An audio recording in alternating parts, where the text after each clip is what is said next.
Magandang gabi, Philippine Air Force. Narito ang magiging lagay ng panahon ngayong araw ng Biyernes, 24 April 2026. Sa kasalukuyan, wala naman tayong binabantayang bagyo o low pressure sa loob o labas ng ating Philippine Area of Responsibility. At itong easterlies o yung mainit na hangin nagmumula sa dagat Pasipiko ang patuloy na nakakaapekto dito sa may Central Luzon, Southern Luzon, maging dito sa Visayas at Mindanao. Para sa magiging lagay ng panahon para bukas, asahan pa rin natin dito sa Luzon, maging dito sa Visayas at Mindanao ang bahagyang maulap hanggang maulap na kalangitan na may mga pulupulong pag-ulan, pagkulog at pagkidlat. At para naman sa magiging lagay ng panahon sa mga susunod na araw dito sa Metro Manila, asahan natin sa Linggo hanggang Martes ang bahagyang maulap hanggang maulap na kalangitan na may mga pulupulong pag-ulan, pagkulog at pagkidlat.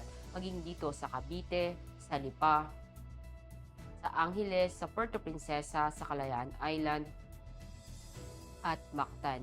Sa Buanga, asahan natin sa Linggo at Lunes ang bahagyang maulap hanggang maulap na kalangitan na may mga pulupulong pag-ulan, pagkulog at pagkidlat. At pagsapit ng Martes, asahan natin yung maulap na kalangitan na may mga kalat-kalat na pag-ulan, pagkulog at pagkidlat maging dito sa Davao.